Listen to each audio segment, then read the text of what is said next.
Palestine will be free. আমার সাথে সাথে বলেন, ফ্রি ফ্রি আল আকসা, ফ্রি ফ্রি আল আকসা। মুষ্টিবদ্ধ হাতকে উপরের দিকে করে আওয়াজ করে বলুন, ফ্রি ফ্রি আল আকসা, ফ্রি ফ্রি আল আকসা, ফ্রি ফ্রি আল আকসা। আল্লাহ তাআলা আমার মজলুম ফিলিস্তিনি ভাই বোনদেরকে হেফাজত করুক। আমাদের সেই প্রাচীন কেবলা মসজিদুল আকসাকে আল্লাহ তাআলা হেফাজত করুক। জালিমদের হাত থেকে, দখলদারদের হাত থেকে এই পবিত্র ভূমিকে আল্লাহ তাআলা মুক্ত করুক। আওয়াজ করে সবাই পড়ুন আমিন। সুবহানাল্লাহ। আপনাদের সাউথ আফ্রিকা দেখে তো আমি অবাক। প্রাকৃতিক সৌন্দর্যের লীলাভূমি, পুরো দক্ষিণ আফ্রিকাটাই যেন একটা সাফারি পার্ক। আলহামদুলিল্লাহ, চমৎকার দেশ, চমৎকার, অসাধারণ। এই ৩-৪ দিনের অভিজ্ঞতা আমি যেটা দেখলাম, একটা চমৎকার ভূখণ্ডে আল্লাহ তাআলা আপনাদেরকে কবুল করেছেন। আমি জানতে পেরেছি যে এখানকার অধিকাংশ ভাইয়েরা ব্যবসায়ী। আলহামদুলিল্লাহ। ওয়া হাল্লাল্লাহুল বাইআ ওয়া হাররামার রিবা।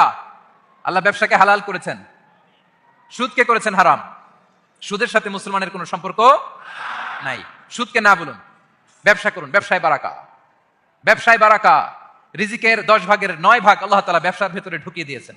পরিশ্রম করতে হবে, পরিশ্রমে লজ্জা নেই, লজ্জা অলসতায়, ঠিক কিনা বলেন? আর ভাঙা পরিশ্রম করুন, উপার্জন করুন, এতে বারাকা আছে।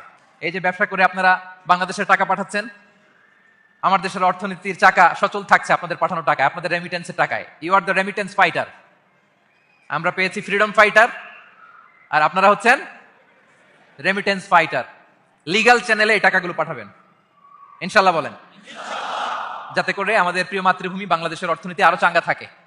এত ঝড় ঝাপটার পরেও আমাদের বাংলাদেশের অর্থনীতি কিন্তু নিচে নামে নাই। এর কারণ আপনারা ভালো থাকলে ভালো থাকবে বাংলাদেশ। আলহামদুলিল্লাহ পড়েন।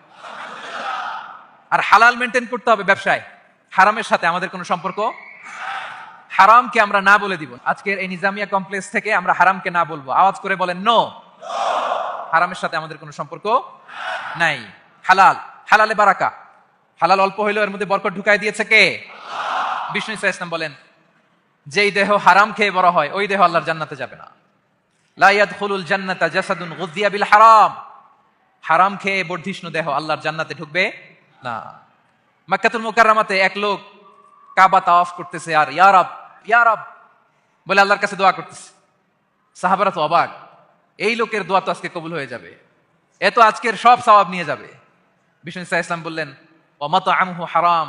তার ইয়া রাব আর চোখের পানি দেখে তোমরা অবাক হয়েছো, কিন্তু ও যা খায় এটা হারাম খায়।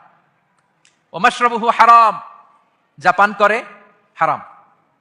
মালবাসুহু হারাম, ওর গায়ের জামাটা হারাম। ওয়া গুযিয়া বিল হারাম, খাবার দাবার সবই হারাম। ফাআন্না ইউস্তাজাবু লাহ, তার দোয়া কেমন করে কবুল হবে? জিহাদের ময়দানে যে সাহাবী সর্বপ্রথম তীর মেরেছেন তার নাম সাআদ ইবনে আবি ওয়াক্কাস রাদিয়াল্লাহু তাআলা। তিনি বিশ্বনবীকে বললেন, ইয়া রাসূলুল্লাহ উদুল্লাহ আইয়াজআলানি মুস্তাজাবাদ দাওয়া। হে নবী, আপনি আমার জন্য দোয়া করেন আল্লাহ যেন আমাকে মুস্তাজাবুদ দাওয়া বানায়। মুস্তাজাবুদ দাওয়া মানে এমন ব্যক্তি যে ব্যক্তি দোয়া করতে দেরি কিন্তু সে দোয়া কবুল হতে দেরি হয়।